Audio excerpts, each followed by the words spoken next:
Bismillahirrahmanirrahim. Assalamualaikum warahmatullahi wabarakatuh. Alhamdulillah, alhamdulillahilladzi arsala rasulahu bil huda wa dinil haq yuzhiru 'ala ad-din kullihi wa kafa billahi syahida. Asyhadu an la ilaha illallah Asyhadu anna Muhammadan abduhu wa rasuluh man la nabiyya ba'dah. Amma ba'du.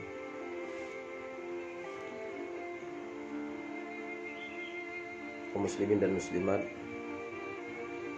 sahabat-sahabatku seiman dan seakidah yang saya rindukan karena Allah, di pagi hari ba'da subuh yang ke-9 Ramadan ini 1441 Hijriah, kita ambil kesempatan duduk sejenak di majelis ilmu, yakni tempat yang paling mulia. Kata Rasulullah sallallahu alaihi wasallam, tempat ini menjadi tempat taman-taman surga. Mudah-mudahan yang mendengarkan dan menyimak serta yang menyampaikan ilmu ini, mudah-mudahan Allah Subhanahu wa taala masukkan kita semua ke dalam surga, amin ya rabbal alamin.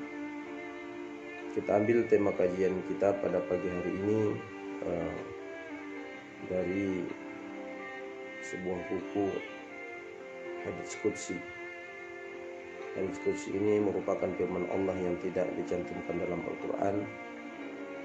Ini juga perlu kita jadikan sebagai pedoman dalam rangka untuk mengharungi kehidupan kita, yang mana dalam halaman 363 tema yang diambil adalah luasnya ampunan Allah. Kaum muslimin dan muslimat dimanapun kita berada, dipastikan salah satu yang menjadi kelemahan umat manusia, pasti pernah melakukan kesalahan. Tidak ada manusia yang tidak pernah melakukan kesalahan. Itu merupakan fitrah kita sebagai umat manusia.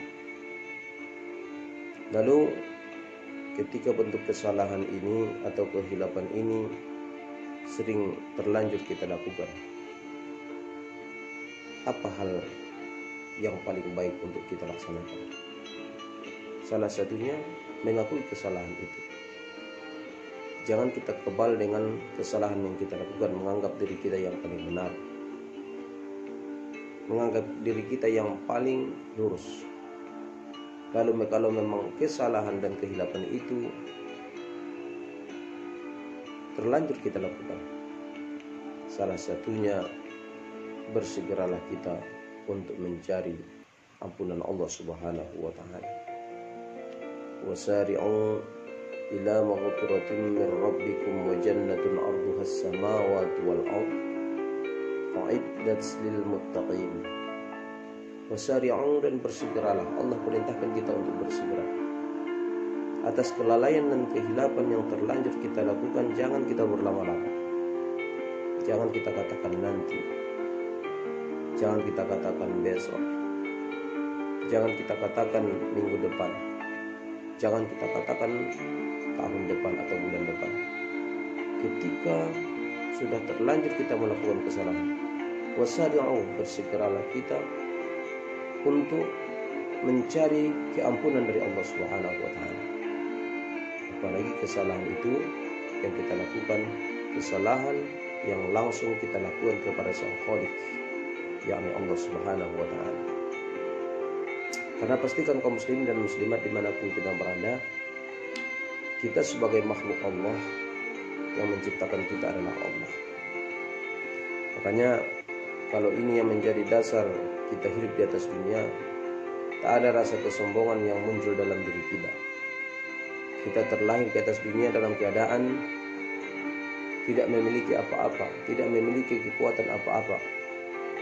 Mata Allah yang berikan, telinga Allah yang jadikan, mulut Allah yang berikan, tangan, kaki, bahkan semua fasilitas yang kita miliki ini semuanya adalah pemberian Allah.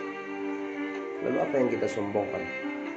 Lalu ketika kita terlanjur melakukan kesalahan kepada Sang Khalik, bersegeralah kita untuk mencari keampunan Allah Subhanahu wa taala. Jangan kita menganggap saya memiliki dosa besar. Saya dari ketika sudah ditetapkan menjadi orang yang dewasa, banyak dosa yang saya lakukan. Meninggalkan sholat, meninggalkan puasa. Mulai hari ini bersegera kita mencari keampunan Allah.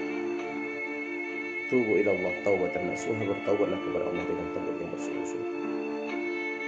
Dalam sebuah hadis qudsi,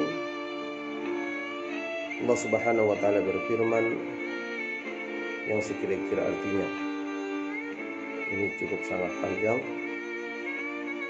Tidak pernah aku murka kepada seseorang seperti murkaku kepada hamba yang telah melakukan maksiat yang dipandang oleh dirinya sendiri sebagai dosa besar dan berputus asa dari ampunan. Jadi dalam hadis qudsi ini Allah katakan, Allah paling murka kepada orang-orang yang berputus asa dari ampunan Allah. Allah katakan kembali, sekiranya aku menyegerakan hukuman atau sifatku suka tergopoh-gopoh, pasti kusegerakan hukuman itu terhadap orang-orang yang berputus asa dari rahmatku. Jelas dalam hadis qudsi ini disampaikan, kalau memang Allah ingin menyegerakan hukuman, yang paling utama diberikan kepada orang-orang yang berputus asa dari rahmat Allah. Dan sekiranya aku belum memberi rahmat kepada hamba-hambaku, melainkan karena takutnya mereka berdiri di hadapanku, sudah barang tentu aku mengucapkan terima kasih kepada mereka, dan aku jadikan pahala mereka itu diantaranya ialah rasa aman dikala semestinya mereka merasa ketakutan.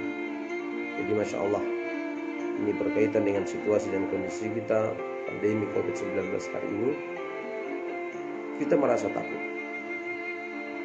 Lalu rupanya ganjaran yang Allah berikan kepada orang yang merasa takut ini, salah satunya supaya rasa takut itu bisa hilang, bersegera kita untuk mencari rahmat Allah, untuk mencari keampunan Allah. Ini adalah merupakan keuntungan yang paling dahsyat yang Allah berikan kepada kita. Kaum muslimin dan muslimat, saudaraku yang saya cintai karena Allah, berikutnya di dalam hadis yang lain juga Rasulullah Sallallahu Alaihi Wasallam menyampaikan yang diriwayatkan dari Tirmidzi yang bersumber dari Anas radhiyallahu anhu, yang mana kata Rasulullah Sallallahu Alaihi Wasallam,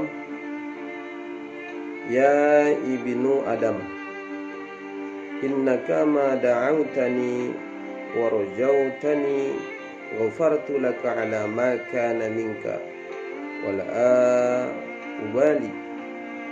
Wahai anak Adam, apabila engkau mengajukan permohonan dan mengharap kepadaku, kuampunkan segala yang ada padamu tanpa peduli. Lalu dikatakan kembali, ya ibnu Adam, wahai anak Adam, sekalipun dosamu bertumpuk-tumpuk hingga setinggi langit, tapi kemudian engkau meminta ampun kepadaku, niscaya ku ampuni dosamu. Sambung kembali, ya ibnu Adam, wahai anak Adam, sekiranya engkau datang dengan dosa setimpang bumi, kemudian engkau menemui aku mati dalam keadaan tidak mensekutukan aku dengan sesuatu apapun, niscaya aku karuniakan ampunan setimbang dosa itu. Masya Allah, luar sekali ampunan Allah Subhanahu wa ta'ala. Jadi kaum muslimin dan muslimat dimanapun kita berada, pada pagi hari ini saya mengajak kepada kita semua untuk segera selalu mencari ampunan Allah Subhanahu wa ta'ala. Allah Maha Pengampun. Tak ada cerita penyesalan dalam diri kita selagi hayat masih di kandung badan, selagi napas masih berhembus, selagi jantung masih berdetak, yuk kita kejar ampunan Allah. Kita kejar ampunan Allah, kita kejar rahman Allah, dan pastikan kaum muslimin dan muslimat ketika nanti Allah memanggil kita, mudah-mudahan Allah Subhanahu wa taala memang betul-betul memberikan keampunan kepada kita. Dan dipastikan ketika nanti kita mendapatkan keampunan dari Allah, kemudian Allah panggil kita, tenang hati kita, tenang pemikiran kita. Dan mudah-mudahan ketika keampunan itu kita dapatkan, Allah juga lapangkan kubur kita, Allah jadikan kubur kita sebagai taman-taman surga. Kemudian setelah itu nanti di padang mahsyar Allah kumpulkan kita bersama dengan orang-orang yang beriman. Allahumma hawwin alaina fi sakaratil maut. Ya Allah, bantulah kami, tolonglah kami dalam rangka untuk mengakhiri kehidupan kami, Allah. Waj'al fi akhiri kalamina 'inda intahi ajalina biqauli la ilaha illallah Muhammadur Rasulullah. Jadikan ya Allah di akhir kehidupan kami yang sempat mengucapkan kalimat la ilaha illallah Muhammadur Rasulullah. Karena kata Rasulullah, man qala la ilaha illallah fi akhiri hayatihi dakhala al-jannah. Siapa yang mengucapkan kalimat la ilaha illallah di akhir kehidupannya, maka dipastikan masuk surga. Selamat menunaikan ibadah puasa di hari yang ke-9 ini. Mudah-mudahan Allah berikan kekuatan kepada kita, Allah berikan kemampuan kepada kita untuk tetap memanfaatkan sisa-sisa hidup kita. Apalagi di suasana Ramadan, kita memanfaatkan siangnya kita melaksanakan ibadah puasa, malam kita dirikan tetap melaksanakan qiyamul lail. Walaupun kita tidak laksanakan di masjid, kita laksanakan di rumah kita masing-masing. Ajak istri, ajak anak, ajak keluarga untuk melaksanakan qiyamul lail. Setelah kita qiyamul lail, kita lanjutkan dengan tadarus Al-Quran sebagai bentuk rasa syukur kita kepada Allah Subhanahu wa taala. Subhanakallahumma wa bihamdika asyhadu an la ilaha illa anta astaghfiruka wa atubu ilaik. Mohon maaf lahir dan batin. Assalamualaikum warahmatullahi wabarakatuh.